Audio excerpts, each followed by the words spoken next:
Maashaallah tabarakallah har'allee jechuudha akkuma isin argartan kana soofaa nama lamaatii fi akkasumas istaandii hedduu bareedaa ta'e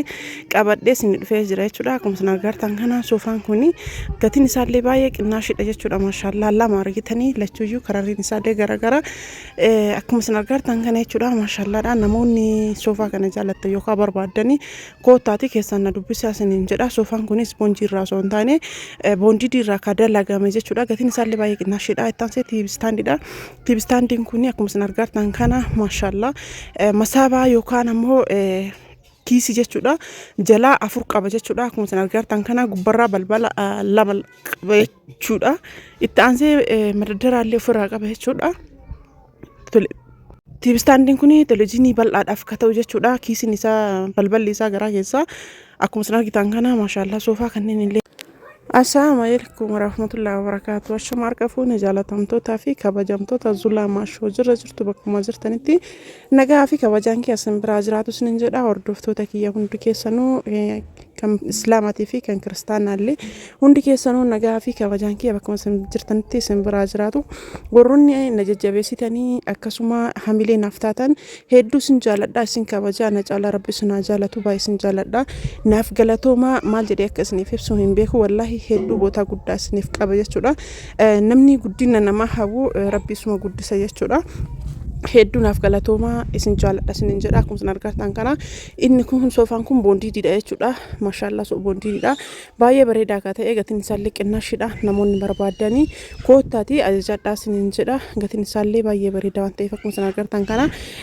boondiidha beektiraasin isaallee hedduu furdaa ka ta'e jechuudha hedduu ulfaataa ka ta'e kan nama meeqaate jechuun keessaa hin oolu soofaan kun nama torba ka teessisu jechuudha karariin isin barbaadanii fi akkaataa isin barbaadanii jira namoonni barbaadanii ajajachuu hin dandeettanii isiniin jedha soofaa hedduu kwaalitii ta'e namni hajamtanii koottaa ajajadhaa isiniin jedha soofaan daraja qaba akkuma isin beektanii 40,000 jira ka 50,000 tura akkasuma ka 60 illee hin jira ka 85 illee hin jira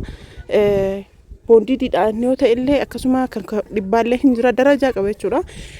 akkuma isin beektan jechuudha inni kun garuu kan nama torba teessisu kun kuma akkasii miti ka kuma 80 wayii sanniin osoo hin taane boondiidha garuu kuma 60 jechuudha boondiidha soofaan kun akkuma isin argartan kana nama torba teessisa boondiidha boondii tokkoffaadhaan irraa ka dalagame jechuudha namoonni barbaadanii koottaa jedhaa isinin jedha karariin isin barbaadanii fi akkaataa isin barbaadanii jira yoo isboonjiidhaan ta'e immoo gatiin isaa hin qannasa kuma 45 jechuudha kun isboonjiidhaan yoo ta'e jechuudha yoo boondiin itti hin galin jechuudha soofaa noormaanii yoo ta'e jechuudha carqiin isaallee carqii orijinaalii carqii turkiiti jechuudha namoonni barbaadanii koottaa jedhaa isinin jedha carqii yeroo muraasa irra ta'anii fuuqanaa'u sana osoo hin taane carqii orijinaaliidha soofaan boondii kun carqii isaa irraa jijjiiruufillee baay'ee bareedaadha jechuudha argitanii ka boondii kuni carqii isaa irraa qayyaruuf baay'ee bareedaadha sababni isaa carqiin soofaa baay'eetu jira carqii isaa noormaanii bittanii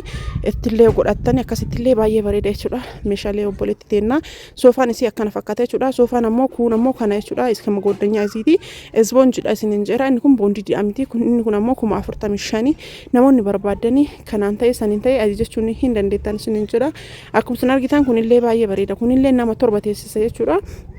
abbaa tokko illee qaba akkasuma abbaa lama abbaa sadii qaba jechuudha kunillee kan nama torbaati jechuudha sunillee kan nama torbaati kunillee kan nama torbaati isin lamaan kana keessaa ka barbaadan ka yookiin ka jaallattan ajajachuun miftii keessan isinin jedha akkasuma immoo soofaawwan leezarii hedduu babbareedu ka kanaan dura gadhiisellee hin jira inshallah har'allee soofaa biraallee kan nama biraati waraabee hin jira isa isaanillee hanga boruu iftaanitti gadi isinii dhiisa warroonni Arabiyaa majlisii hedduu fi akkasuma soofaa hedduu na bira qabdan carqii firaashillee ta'e meeshaalee qabdan viidiyoo waraabuun namaa hin salphatu maaliif jennaa yeroo ganna roobaatu jira duumessa jira viidiyoo garritti waraabaniin hin jiru yoo waraabna jennee gayyaasnu roobatu nu qaba sababa saniif jecha waraabuun baay'ee ulfaata jechuudha akkuma isin argitan kun inni kun ganaxxaalii miti walitti jechuudha namoonni meeshaalee ajajachuu dandeettan lakkoofsa bilbilaa kiyya kana gubbarra isin kaa'ee jira ittiin na dubbisuu hin dandeettanii ka isin keessummeessu ana garuu ka isiniif hojjetu ammoo abbaa manaa kiyya jechuudha haala gaariidhaan maashaallah akkuma isin argartan kan hedduu cidditti godhee meeshaa orijinaalii fi meeshaa kwaalitii isiniif dalaga jechuudha namoonni barbaadanii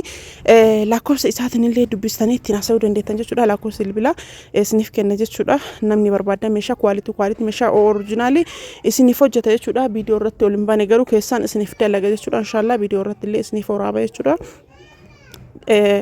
namoonni barbaadanii ajajadhaa sin jira lakkoofsa bilbilaa keenya kinoo duwwaa 972 duwwaa 25 namoonni lakkoofsa bilbilaa keessa arganna lakkoofsa bilbilaa keessa arganna tan lakkoofsa bilbilaa kinoo kama asirra jiru kana profaayilii yeroo hundaayyuu viidiyoo irra hin kaayasni akkasuma adada viidiyoo gadhee sun isiniif maxxansa isin garuu seeraan hubadhaati laalaa sin jira lakkoofsa bilbilaa seeraan laalaa sin jira akkuma isin argartan kana mashallah meeshaa original meeshaa quality dha jechuudha kan hojjannu ka jirru Shaashamanneedha garuu naannoo Oromiyaa ka ta'e hunduma isaayyuu isiniif geessina jechuudha meeshaa original meeshaa quality yoo barbaadan gara kiyya koottaa isiniin jedha meeshaa babbareedaa jechuudha meeshaa quality namoonni barbaadan gara kiyya koottaa isiniin jedha namoonni meeshaa narraa bitatanii irra gammadanii namni hedduuyyuu galatoomaa isiniin jedha taansi tiip staandiidha tiip staandiin kunillee akkuma isin argitan kana jira jechuudha tiip staandii baay'ee guddaa ta'e jechuudha akkuma isin argitan kan tiip staandiin kun tiip staandii baay'ee guddaadha masaabaan isaa tan sharaataatiidhaan ka dallagame akkuma isin argitan yookaan kiisiin isaa jechuudha akkuma isin argitan kana kiisii jala afur qaba isiniin jeera gama gamanatti lama akkasuma balbala gubbarraa irraa madaddaraa qabdi jechuudha balballi gubbarraa jalaaf gubbaadha madaddaraa qabdi jechuudha balballi lama jechuudha jidduu keessatti illee madaddaraa qaba akkuma isin argitan kana tiip staandiin kun tiip staandii baay'ee guddaati televiziyoonii hanga inchi 43 qofa osoo hin taane sanii ol illee isinii ka fudhatu jechuudha jimpaas illee bootaatti isiniif qabatu qaba jechuudha gubbaa isaa kana hababaa waan barbaadan fayyadamuu dandeettanii jala isaa kana immoo jimpaas illee fayyadamuu dandeettanii namoonni barbaadanii koottaa jedha isin jedha kiisiin isaa tan sharaataatii kana gatiin isaa meeqa warri jettan gatiin isaa baay'ee qinnaashidha gatiin isaa 25 qofa jechuudha namoonni barbaadan koottaa jedha gatiin isaa birri 25 qofa waan ta'eef koottaa ajajadha bitadha yookaan isiniin jenna obboleettiin teenna meeshaalee akkana fakkaatu kanneen ajajattee haala kanaan bahee fi jira jechuudha maashaallah isin jedhee jira obboleettii ya qaalii meeshaan isii asallaa deemaa jechuudha ijoolleen asallaa ijoolleen sagureetu ijoolleen itayyaa hedduu galatoomaa isiniin jedha meeshaaleen keessan akkuma isin amantanirra ergitanitti isiniif bahaa jira jechuudha namoonni nama boodallee ajajachuu dandeettanii barbaadan koottaa ajajadha isiniin jedha lakkoofsa bilbilaa kiyya akkuma isin argartan kana meeshaan nu hojjennu meeshaa quality original jechuudha MDF tokkoffaa irraa dalagna namni barbaadan keessan naqunnamaa isiniin jedha carqii firaashii carqii babbareedaa ta'e akkasuma arabiyaa majliisii darajaa tokkoffaaf lammaffaadhaan isin hojjenna koottaa isiniin jedha nagaatti horaa bulaa